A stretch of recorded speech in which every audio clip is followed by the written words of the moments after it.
إن الحمد لله نحمده ونستعينه ونستغفره ونؤمن به ونتوكل عليه ونعوذ بالله من شرور أنفسنا ومن سيئات أعمالنا من يهده الله فلا مضل له ومن يضلل فلا هادي له أشهد أن لا إله إلا الله وحده لا شريك له وأشهد أن سيدنا ومولانا وسندنا محمدا عبده ورسوله اللهم صل وسلم وبارك عليه وعلى آله وأصحابه وذرياته والتابعين لهم بإحسان إلى يوم الدين أما بعد فقد قال تعالى في كتابه الكريم ومن أحسن قولا ممن دعا إلى الله وعمل صالحا وقال إنني من المسلمين وقال تعالى وأما من خاف مقام ربه ونهى النفس عن الهوى فإن الجنة هي المأوى وقال النبي صلى الله عليه وسلم إنما الأعمال بالنيات وإنما لكل امرئ ما نوى فمن كان هجرته إلى دنيا يصيبها أو إلى امرأة ينكحها فهجرته إلى ما هاجر إليه Rawahul Bukhari. Hadirin yang dimuliakan oleh Allah Subhanahu wa taala, sebelum kita memulai pembicaraan kita ingat firman Allah Subhanahu wa taala tentang sifat-sifatnya ahli surga. Sifatnya ahli surga itu apa? Wa amma man khafa maqama rabbih wa nahan nafsa 'anil hawa. Sifatnya ahli surga yang pertama kali selalu khawatir, selalu fikir negeri akhirat. Yang kedua, siap menahan nafsunya. Nah, sekarang nafsunya manusia subuh itu ngantuk. Maka diangkat kepalanya, jangan ngantuk dulu. Nggih, monggo. Ya. Ini perlu dibiasakan nih hadirin. Bayan nunduk-nunduk itu sepertinya kayak soleh, padahal nggak soleh sama sekali begitu. Nggak soleh. Soleh itu kalau nundukkan pandangan di jalan. Nah, kalau kita lagi jalan, tundukkan pandangan, itu perintah Allah. Kullil mu'minina yaghuddu min absarihim wa yahfadhu furujahum dzalika azka lahum. Itu kalau di jalan, di pasar begitu nunduk bagus. Ini kalau waktu ngaji kok nunduk itu nggak bagus sama sekali. Monggo diangkat kepalanya, itu yang di belakang itu. Monggo. Jadi jangan tidur belum kok sudah tidur bagaimana? Kita duduk di sini untuk meningkatkan ilmu kita, meningkatkan amalan kita, meningkatkan iman kita, bukan untuk meningkatkan mutu tidur kita. Tidur sudah cukup tadi malam. Kalau mau nambah lagi, nanti setelah sholat isyraq baru istirahat. Nah, setelah musyawarah pagi baru istirahat. Kalau pas pengen subuh istirahat, ini istirahat ala siapa ini? Nabi nggak pernah istirahat. Waktu tengah-tengah amalan nggak istirahat beliau. Sahabat juga nggak tidur waktu dengerin Nabi bayan. Bahkan orang-orang kafir pun kalau lagi ada ceramah nggak tidur. Nanti kita kalah sama orang kafir nanti jadinya. Ini perkara ini sudah biasa. Saya sudah biasa loh Pak. Saya ini sudah jadi karkun 20 tahun, setiap subuh tidur terus. Dirubah makanya kebiasaan ini. Dirubah. Kalau kita nggak mau merubah kebiasaan kita sepertinya di markas terus tapi nggak dapat pahala apa-apa. Nggak dapat pahala apa-apa, nggak dapat tambahan ilmu apa-apa. Ya dapat ngantuk saja. Maka ini sepertinya kayak nggak apa-apa tidur itu. Tapi ini apa-apa ini. Dalam Al-Quran dikatakan wa tahsabunahu hayyina wa huwa 'indallahi 'azim. Ada perkara-perkara itu kelihatannya kecil menurut kita, tapi itu di sisi Allah besar sekali. Kalau kita mikir ya sekedar bayan tidur tuh sepertinya ringan saja. Tapi kalau kita lihat yang dibicarakan tuh keagungan Allah, yang dibicarakan tuh pentingnya mengamalkan agama, kok tidur kan jadi besar itu. Jadi nggak baik. Itu yang pertama. Yang kedua, orang itu tidur ditidurkan oleh Allah atau tidur sendiri? Dibikin oleh Allah tidur kan? Orang itu tidur dibikin oleh Allah tidur. Maka kita ini perlu merenung, kenapa setiap dengar amalan agama kok Allah bikin mata saya ngantuk? Tapi kalau ngomong dunia itu nggak pernah ngantuk. Ngopi di warung berjam-jam tuh kuat aja. Apalagi kalau sambil ngerasani orang, wah lebih kuat lagi. Maka hadirin dimuliakan Allah Subhanahu wa taala, sebenarnya kita ini bukan lelah, tapi belum diizinkan oleh Allah dengarkan amal agama. Maka kita perlu nangis lagi. Nangis lagi biar diizinkan oleh Allah untuk mendengar kalam Allah, kalam utusannya Allah, kalamnya para ulama. Kalau tidak nanti kita ini sepertinya perasaannya sudah setengah wali, ternyata nggak ada walinya sama sekali. Maka diangkat pandangannya, insya Allah hadirin. Karena nanti kalau sudah terlanjur tidur, di EC tetap tidur saja. Ini sebelum Anda tertidur, saya ingatkan terlebih dahulu. Karena ini penting ini.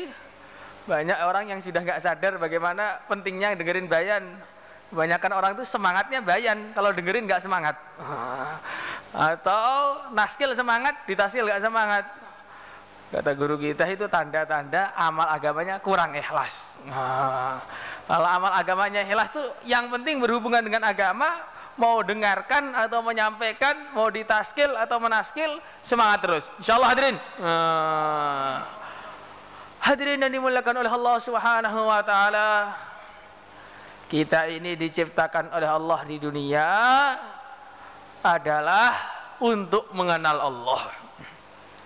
Allahu khalaqa sab'a samawati wa minal ardi mithlahun yatanazzalul amru bainahun lita'lamu anna Allah ala kulli syai'in qadir wa anna Allah qad ahata bi kulli syai'in ilma. Allah Subhanahu wa taala menciptakan 7 petala langit, 7 petala bumi, menciptakan perkara-perkara yang ada di dalamnya, malaikat, jin, manusia, hewan, tumbuh-tumbuhan dengan berbagai macam bentuknya, berbagai macam jenisnya, yang mana kalau kita ini mau berpikir, maka dalam setiap tempat tadi, setiap itemnya itu menunjukkan tanda-tanda keagungan Allah. Dalam Fathul Mulhim syarah Sahih Muslim disebutkan, wa fi kulli syai'in lahu ayatun tadullu ala annahu wahidu. Setiap sesuatu itu ada tanda-tanda yang menunjukkan bahwa yang menciptakan adalah Maha Esa. Jadi kalau kita ini mau merenung sedikit saja tuh banyak sekali tanda-tanda keagungan Allah. Contohnya sekarang lagi musim kurban, banyak manusia nyembelih sapi di seluruh dunia. Jutaan manusia menyembelih jutaan sapi, tapi tidak pernah kita dengar sapi itu punah, tidak pernah kita dengar. Ini sapi mau punah ini gara-gara kebanyakan disembelih, nggak ada. Tapi perkara-perkara yang tidak diciptakan oleh Allah untuk manusia, seperti gajah, harimau, nggak ada yang makan, nggak ada yang nangkep, mati semua. Ini juga tanda-tanda keagungan Allah. Karena apa? Sapi dibutuhkan oleh manusia, diciptakan Allah banyak. Gajah nggak dibutuhkan manusia, diciptakan Allah sedikit saja. Jadi kalau kita mau merenung itu banyak sekali. Ayam, setiap hari jutaan manusia makan ayam. Bahkan ayamnya belum jadi, masih telur pun sudah dimakan. Tapi nggak ada namanya ayam habis, ayam punah, nggak ada. Tapi burung-burung yang jarang, kasuari dan sebagainya malah habis, karena nggak ada yang makan. Ini juga termasuk tanda-tanda keagungan Allah. Sayyidina Ali radhiyallahu ta'ala mengatakan, Araftu Rabbi bi fashil azaimi. Aku mengenal Tuhanku dengan berubah-ubahnya keinginan. Orang itu berubah-ubah keinginannya, berubah-ubah tujuannya. Tadi duduk berangkat dari tempat shopnya masing-masing, duduk pengen dengerin bari subuh. Sampai tempat tidur. Nah, ini termasuk tanda-tanda keagungan Allah. Bukti bahwa mata kita ini bukan dalam kekuasaan kita. Hati kita bukan dalam kekuasaan kita. Mata itu ada di kepala kita, tapi kita nggak mampu mengendalikannya. Hati ada dalam dada kita, tapi kita nggak mampu mengendalikannya. Ini semua menunjukkan bahwa kita, diri kita, mata kita, dan seluruh dunia ini adalah di bawah kekuasaan Allah Subhanahu wa Ta'ala. Hadirin yang dimuliakan oleh Allah Subhanahu wa Ta'ala, maka para ulama, terutama ulama mutakallimin, menyebut bahwa makhluk ini adalah alam.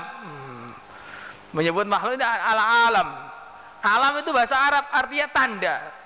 Maksudnya semua makhluk itu tanda-tanda keagungan Allah, tanda-tanda kebesaran Allah. Maka setiap melihat makhluk, jangan ingat pada makhluk. Setiap melihat makhluk, ingat kepada Allah. La tarhal minal kauni ilal kauni fatakunu kal himarir raha walakin irhal minal kauni ilal mukawwini. Dalam hikmah Athaiyah disebutkan, jangan kamu berpindah dari makhluk ke makhluk, makhluk ke makhluk, pikirnya makhluk lagi, makhluk berupa anak, makhluk berupa istri, makhluk berupa sebab, makhluk semua, makhluk terus. Sampai akhirnya hidup kita ini seperti keledai yang menggiling gandum. Sepertinya jalan, sepertinya berkembang, tapi jalan di tempat. Kayak sapi yang giling tahu itu, muter sepertinya jalan, tapi nggak pergi kemana-mana, nggak ada perkembangan. Maka kalau ingin agama kita berkembang, ilmu kita berkembang, iman kita berkembang, apa-apa ingat kepada Allah. La ilaha illallah. Ingat kepada Allah. Latihan betul. Diulangi lagi, dan diulangi lagi. Dipahami dengan otak kita, diucapkan dengan lisan kita, diyakini dalam hati kita bahwa yang berkuasa hanya Allah, yang menciptakan hanya Allah, yang menentukan hanya Allah. Raja-raja tidak berkuasa, yang berkuasa adalah yang menciptakan raja-raja. Presiden-presiden tidak berkuasa, yang berkuasa adalah yang menciptakan presiden-presiden. Diri saya juga tidak berkuasa atas diri saya sendiri, yang berkuasa atas diri saya adalah yang menciptakan diri saya. Siapa hadirin? Allah. Ini perlu diulang lagi. Mungkin kita mendengar ini sudah 1000 kali. Kalau nggak ngantuk ya, kalau sudah ngantuk ya mungkin sekali saja seumur hidup. Kita mendengar diri ini sudah berkali-kali, tapi memang perlu didengar lagi, perlu didengar lagi, dan perlu didengar lagi. Perlu diulang lagi, perlu diulang lagi, perlu diulang lagi. Nanti kalau diulang-ulang, man takarrara taqarrara. Maka kathura dzikruhu kathura hubbuhu. Perkara itu kalau diulang-ulang akan menancap dalam hati. Seperti kita itu pentingnya ke sawah, nggak ada inaskil ya ke sawah dari habis subuh, kadang-kadang sebelum subuh sampai asar, sampai lupa sholat kadang-kadang. Kita ini nggak perlu ditaskil, jadi PNS, sudah jadi PNS di daftar jutaan orang. Kenapa? Karena diulang-ulang. Kalau PNS itu terjamin hidupnya begini. Hadirin yang dimuliakan oleh Allah Subhanahu wa Ta'ala, maka perkara iman ini perlu diulang lagi. Minimal kata para ulama 25 kali sehari. Insyaallah hadirin. Apalagi kondisi kita sedang khidmat markas ini harus lebih banyak lagi. Nanti kalau khidmat markas gak banyak bikin majelis iman, nanti khidmat markas banyak bikin majelis ngerasani orang. Ini majelisnya setan ini. Majelis ngerasani orang ini dosa, tapi sudah tidak dianggap dosa. Di orang tuh ghibah orang tuh dosa banget. Tapi banyak orang sekarang itu sudah saking biasanya sampai ghibah itu sudah perkara biasa. Dosa itu. Ya, atuhibbuna ayn ta'kulu lahma ahikum maitan fakarihtumuh. Ayuhibba ahadukum ay ya'kula lahma ahihi maitan fakarihtumuh. Allah Subhanahu wa taala mengibaratkan orang yang menghibah saudara Islamnya, ngerasani saudara Islamnya seperti makan daging bangkai. Sudah mati malah dimakan bangkainya. Maka hadirin yang dimuliakan oleh Allah Subhanahu wa taala, biar kita ini enggak terjatuh dalam jurang ghibah, majlis-majlis kita perbarui dengan majlis iman yakin. Insyaallah hadirin. Allah kuasa, makhluk tak kuasa, dunia sementara, akhirat selama-lamanya. Kita adalah hamba Allah, umat Nabi Muhammad sallallahu alaihi wasallam. Dakwah menjadi jalan hidup kita, siap dihantar kemana saja, kapan saja, bersama siapa saja, dalam keadaan apapun juga. Insyaallah hadirin. Diulang-ulang itu penting sekali. Kalau kita ulang lagi, nanti akhirnya akan menancap sehingga tidak gampang goyang. Karena dalam suasana hiruk pikuk ini manusia bergoyang semua ini. Hiruk pikuk seperti ini, hiruk pikuknya dunia ini manusia bergoyang. Jangan kita merasa aman dengan iman kita. Dalam hadis riwayat Muslim dikatakan, badiru bil a'mali fitanan ka qita'il lailil mudlim. Yusbihur rajulu mu'minan wa yumsi kafira, yumsi mu'minan wa yusbihu kafira. Ketika fitnah sudah datang, maka akhirnya pagi iman, sore sudah kafir. Sore iman, pagi sudah kafir. Ini hadis sahih riwayat Muslim nih. Makanya jangan kita merasa iman dengan merasa yakin, merasa aman dengan iman kita. Harus kita jaga. Salah satu ulama mengatakan, tidak ada orang yang merasa aman dari imannya kecuali iman itu akan dicabut dari hatinya. Maka kita harus ulang lagi. Insyaallah hadirin. Monggo yang belakang sare itu bangun. Assalamualaikum. Assalamualaikum. Itu masih istirahat terus nih. Masya Allah, sakinah betul nih. Monggo. Ini bukan mau ini bangkong ini. Bangkong itu nggak baik. Atau orang Arab bangkong itu dinamakan ailulah. Apa itu ailulah? Tidur yang menjadikan melarat. Ayo, nanti kalau melarat bagaimana ini? Susah kan kalau melarat? Kalau melarat dunia saja masih nggak apa-apa. Kalau melarat iman bagaimana?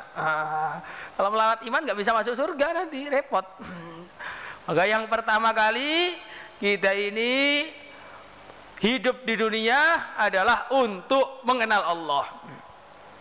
Maka disebutkan dalam kitab-kitab tauhid, awwalu wajibin 'alal insani ma'rifatul ilahi bistiqani. Ini ada dalam kitab Sohbatuz Zubat karangan Ibnu Ruslan. Beliau mengatakan perkara wajib yang pertama kali yang harus dikerjakan oleh setiap manusia adalah kenal kepada Allah dengan cara yang benar. Insyaallah hadirin, kenal kepada Allah jangan cara benar. Jangan nanti ngambil kenal kepada Allah ini dari cara-cara nggak benar. Nanti akhirnya perasaan kita Allah itu besar, padahal Allah itu nggak besar. Allah itu maha agung.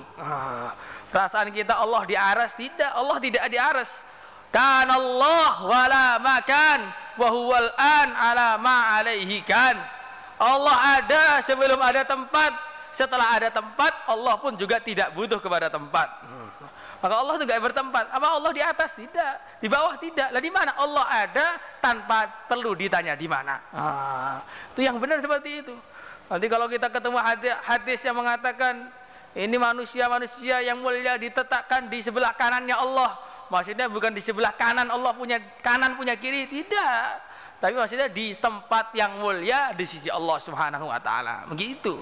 Nanti wasfir bi ainnaka bi ayunina. Engkau dalam mata kami, maksudnya bukan Allah punya mata, tapi dalam pandangan kami, penjagaan kami.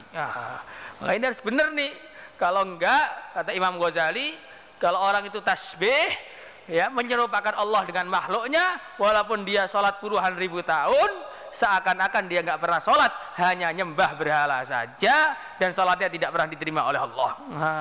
Maka iman ini harus diulang-ulang dan harus benar. Insyaallah hadirin. Hadirin yang dimuliakan oleh Allah Subhanahu wa taala. Kemudian yang kedua kalinya kita hidup di dunia ini bukan untuk hidup di dunia.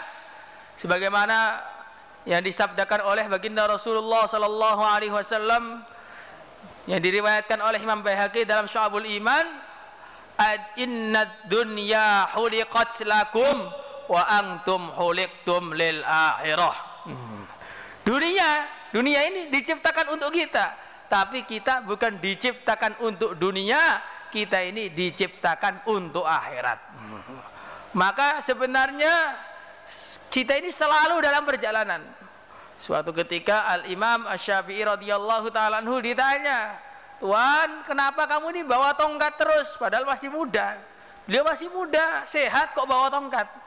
Maka beliau menjawab, "Biar saya ingat bahwa saya ini selalu dalam perjalanan." Dalam perjalanan. Kita ini selalu dalam perjalanan. Berangkat ke sawah, berangkat ke sawah, berangkat ke sawah, lama-lama sawahnya menuju kuburan. Rumah sawah, rumah sawah, rumah sawah, kuburan. Rumah kantor, rumah kantor, rumah kantor, rumah kantor, kuburan. Rumah pasar, rumah pasar, rumah pasar, rumah pasar, kuburan. Kalau rumah kantor, kuburan, rumah pasar, kuburan itu nanti kita rugi. Jadi kalau rumah markas, rumah markas, rumah markas, rumah markas, kuburan, nah, ini beruntung nanti. Disebutkan dalam satu hadis bahwa barang siapa yang mati dalam keadaan berjuang, maka amalannya akan dihitung oleh Allah jalan terus, ujriya alaihi amaluhu ila yaumil qiyamah. Makanya kita ini harus mati dalam perjuangan, hadirin. Walaupun kita pulang, nggak pernah niat pulang, niatnya berjuang. Insyaallah, hadirin, nggak pernah niat pulang. Maka Nabi ketika pulang itu apa yang disabdakan? Qaflatun ka ghazwah. Pulang tapi niatnya berjuang. Jadi kalau setelah selesai khidmat markas pulang ke rumah, bukan niat pulang, tapi niat hidupkan amal makomi di rumah masing-masing. Insyaallah, hadirin. Nah, itu baru namanya nanti kalau mati dalam keadaan berjuang, ujriya alaihi amaluhu ila yaumil qiyamah. Kemudian yang kedua, wa amina minal fattan, diselamatkan oleh Allah dari orang yang, dari malaikat yang tugas tanya di kuburan. Jadi kalau orang itu mati dalam keadaan berjuang, malaikat datang, "Oh, ini tidur, tapi sudah sering capek-capek dalam berjuang, sudah dibiarkan saja. Nam kana umatul arus, naum kana umatil aris." Tidurlah seperti tidurnya pengantin baru. Nah, ini kapan? Kalau mati dalam keadaan berjuang. Tapi kalau di dunia tidur terus, nanti malaikat datang, kamu nih tidur terus, man rabbuka. Bingung jadinya. Loh, siapa Tuhannya? Waktu bayang tidur nggak tahu Tuhannya siapa akhirnya. Maka hadirin yang dimuliakan oleh Allah Subhanahu wa taala, hidup kita ini adalah untuk akhirat. Maka kita harus senantiasa usaha untuk membangun akhirat kita. Insyaallah, hadirin. Maka dikatakan talibud dunya jahil, talibul uqba aqil, talibul maula kamil. Orang yang mencari dunia adalah orang yang bodoh, dibangun, kemudian ditinggalkan. Itu sudah semua sama. Mau presiden, mau rakyat, mau pejabat, semua sama. Bangun, kemudian ditinggalkan. Kemudian dia punya jabatan tinggi, semakin tinggi jabatannya, semakin rugi dia. Maka hadirin dimuliakan oleh Allah Subhanahu wa taala, dikatakan dalam satu makalah, ad-dunya darul mamar la darul maqar. Dunia ini bukanlah tempat tinggal, dunia ini adalah tempat meninggal. Siapa saja pasti akan meninggal. Mau orang soleh, orang tidak soleh, bahkan manusia suci maupun manusia bejat, semuanya meninggalkan dunia.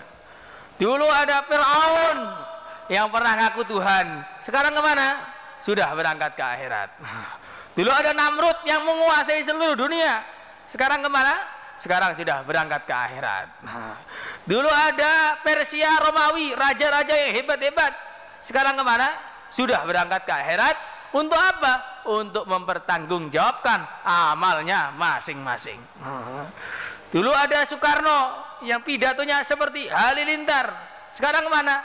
Halilintarnya masih ada, Soekarnonya sudah berangkat ke akhirat.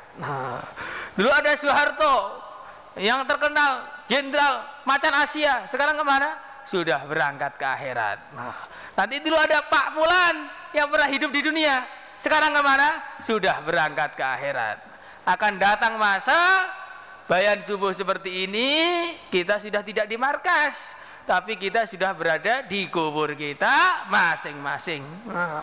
Dan ketika sudah datang waktunya, fa idza jaa ajaluhum fala yastakhiruna sa'atan wa la yastaqdimun. Kalau sudah datang waktunya, tidak bisa diundur sedetik saja, juga tidak bisa dimajukan sedetik saja. Walaupun istrinya nangis, "Pak, kok berangkat kenapa?" Tetap saja mati. Anaknya datang, "Pak, kalau nanti bapak mati, yang ngurus anaknya siapa? Yang ngopeni aku sopo?" Tetap mati saja. Tangisan-tangisan orang di sekitar kita tidak akan bisa membantu kita. Dokter-dokter yang didatangkan tidak akan bisa menyelamatkan kita. Bahkan dokternya pun suatu saat akan mati juga. Maka hadirin yang dimuliakan oleh Allah Subhanahu wa taala, inilah yang perlu direnungi ini. Apalagi kalau jenggotnya sudah putih, sudah dekat sekali itu harusnya. Sudah dekat, ini sudah peringatan. Dalam hadis riwayat Bukhari disebutkan, awalam nu'ammirkum ma yatadzakkaru fihi man tadzakkara wa ja'akumun nadhir. Telah datang peringatan. An-nadhir itu apa artinya? Asyaib, yaitu uban. Uban ini peringatan. Kalau sudah ada rambut putih satu, wah, sudah dekat dengan akhirat. Kok udah putih semua, wah, sudah makin dekat lagi itu. Lah ini masih hitam, ini berarti masih jauh. Oh, enggak, banyak pemuda yang mati. Makanya jarang orang tua, karena sebelum tua sudah mati duluan. Maka hadirin yang dimuliakan oleh Allah Subhanahu wa taala, kita ini harus rubah pikiran kita. Jadi cinta akhirat. Insyaallah hadirin. Orang yang cinta akhirat, sedikit saja amalannya jauh berbeda daripada hasilnya orang yang cinta dunia. Sahabat itu amalannya kadang-kadang sama tabi'in, banyak tabi'in. Tetapi Sayyidina Ibnu Mas'ud radhiyallahu taala anhu menyebutkan di dalam ayat sahabat itu awal dikatakan, beliau mengatakan kepada para tabi'in, wahai para tabi'in, kalian itu lebih banyak puasanya, lebih banyak sholatnya daripada sahabat. Tapi sahabat lebih baik daripada kalian. Kok bisa seperti itu? Walimadzaka ya Aba Abdurrahman? Beliau mengatakan, li'annahum azhadu fid dunya wa arghabu fil akhirah, atau kama ja'at fil riwayah. Mereka lebih cinta akhirat dan lebih zuhud kepada dunia daripada kalian. Maka kadang-kadang amalan sedikit dari orang yang zuhud itu lebih dicintai Allah daripada amalan yang banyak dari orang yang cinta dunia. Maka kita rubah kecintaan kita terhadap cinta akhirat. Insyaallah hadirin. Kadang orang itu nggak punya tapi pengen. Di zuhud tuh bukan mesti nggak punya. Zuhud tuh nggak seneng. Kalau masih pengen, itu namanya pengen nggak kelakon. Lebih sakit lagi itu. Lebih sakit lagi. Jatahnya sepeda ontel, tapi seleranya Alphard, ya sakit semua. Jatahnya gubuk, seleranya istana, ya sakit semua. Maka lebih baik kita ini cinta akhirat. Insyaallah hadirin. Tapi kadang-kadang ketika kita ini sudah mulai kenal-kenal terhadap usaha agama seperti ini, setan sudah merubah kecintaan terhadap dunianya, bukan seperti dunia hanya seperti uang. Dunia bukan hanya berupa rumah, tapi dunianya berubah jadi tahta. Hubbul jah war riasah wal mal. Di dunia yang datang kepada orang-orang yang mulai berjuang, mulai kenal agama, itu adalah dunia berupa pengen kepemimpinan, pengen kewibawaan. Dakwah biar jadi jumindar umpamanya. Kalau hurut gak jadi amir gak mau. Maunya seperti itu. Akhirnya itulah sedikit pelan-pelan akan masuk dalam hati. Maka kita buang semua itu. Saya dakwah semata-mata hanya untuk mencari ridha Allah. Saya tetap ke markas hanya untuk mencari ridha Allah. Walaupun jadi hanya tukang noto serandal, sing penting nih markas aku wis marem. Insyaallah hadirin. Itu baru benar. Yang penting nih markas walaupun turu itu gak benar. Monggo bangun.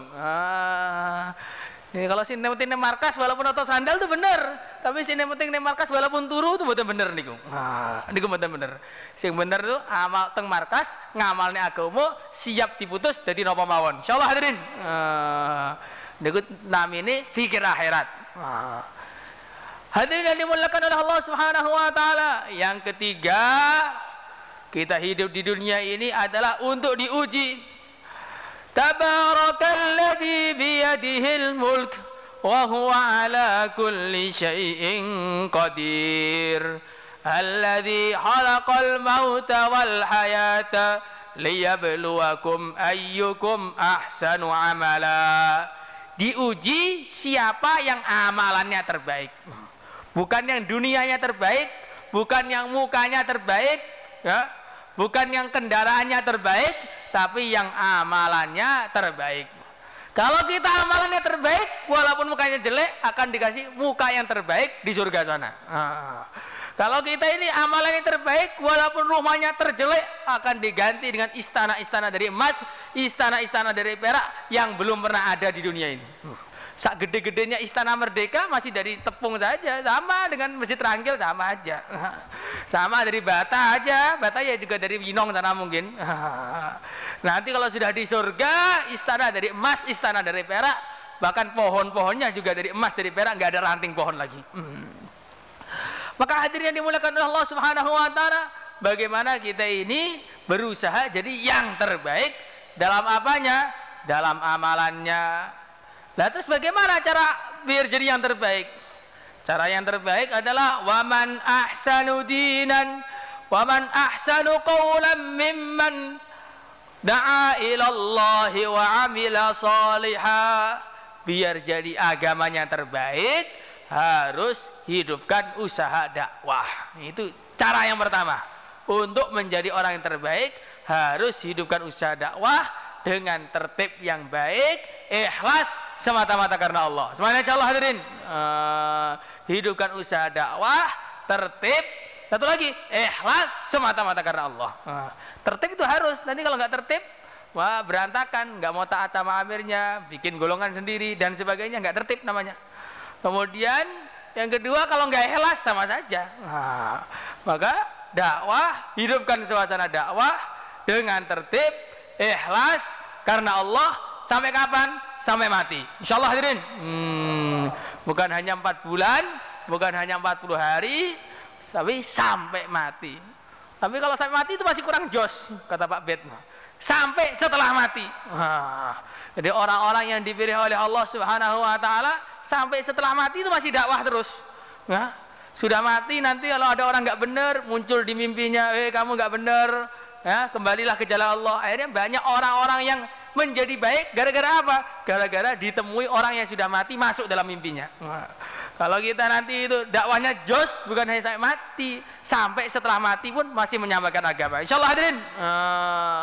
Lah untuk tahap itu harus kita lalui dengan keluar dulu. Kalau keluarnya saja nggak mau, gimana mau dakwah saya mati? Sekarang masih hidup aja nggak dakwah. Maka siapa yang niat keluar, niat dulu, monggo ke selatan. 4 bulan 40 hari, silakan ke selatan, monggo. Silakan. Oke. Kurang lebihnya minta maaf. Subhanakallahumma bihamdika asyhadu an la ilaha illa anta astaghfiruka wa atubu ilaik. Assalamualaikum warahmatullahi wabarakatuh. Ya Rabbal alamin, ya Rahman ya Rahim, salli Rabbi wa sallim